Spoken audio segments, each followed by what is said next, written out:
Isang mapagpalang araw po sa ating lahat. Ako po si Charles at welcome po sa aking daily devotion. Ating itutuloy ang series na ating pag-aaralan ngayon, ang humility makes us true servants. So sa araw na ito, ating tatalakayan ang talatang John chapter 13 verse 15 to 17. Sabi rito, binigyan ko kayo ng halimbawa upang inyong tularan. Pakatandaan ninyo ang alipin ay hindi nakahihigit sa kanyang Panginoon, ni ang sinugo kaysa sa nagsugo sa kanya.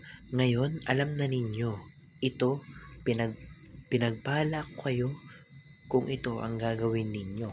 So, ibig sabihin, ito yung sinabi ni Jesus sa kanyang mga disipulo nung gabi na hinugasan niya yung paa nito. 'Di ba yung bago sila mag-last supper, hinugasan ng Panginoon yung paa ng mga disciple niya.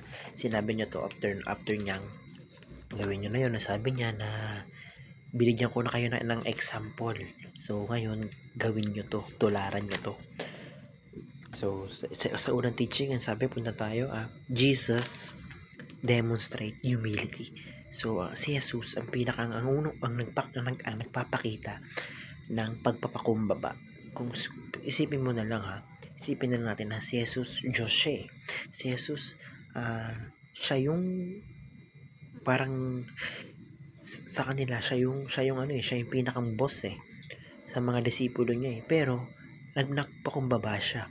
Hinugasan siya yung nagpresenta na hugasan yung paa ng mga alipin niya. So kumbaga yun yung pagpapakumbaba, yun yung humility, na siya yung pinuno, tas mga tagasunod niya lang yun, pero siya pa yung gumawa ng ganung bagay. Siya pa yung naghugas ng paa doon sa mga tagasunod niya. So yun, humility.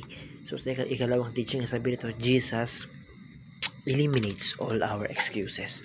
So si Jesus, tinatanggal niya yung mga excuse natin tatanggalin niya yung kung ano man dahilan natin. Kasi nga si Jesus na mismo, si Jesus na Diyos, naglingkod, nagpakumbaba. So ano pang pwede mong gawing excuse? Ano pang pwede mong gawing dahilan na ikaw na tao lang?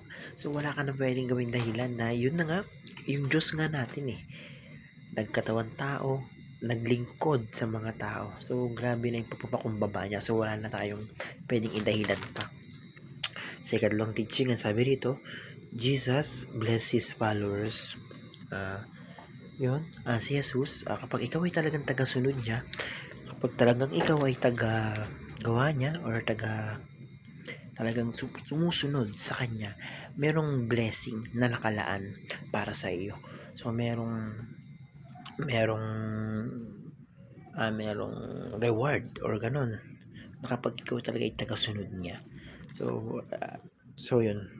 Sa unang application, paano nga ba natin ito maia-apply sa totoong buhay? So sabi, be humble and do not grumble.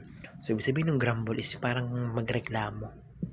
Maging humble tayo, magpakumbaba tayo, maglingkod tayo nang hindi nagrereklamo. So kung gawin natin yun ng buong puso, gawin natin yun ng bukal sa loob. Hindi yung puro reklamo, hindi yung magre-reklamo yung gagawin mo, tapos puro bulong ka, ganun. So be humble and do not grumble.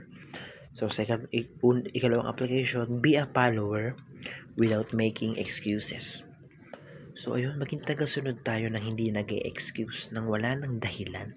So kung follower ka, tagasunod ka, sumunod ka lang. Wala na kung ano-anong rason, wala na kung ano-anong dahilan. So ayun, be a follower without making excuses.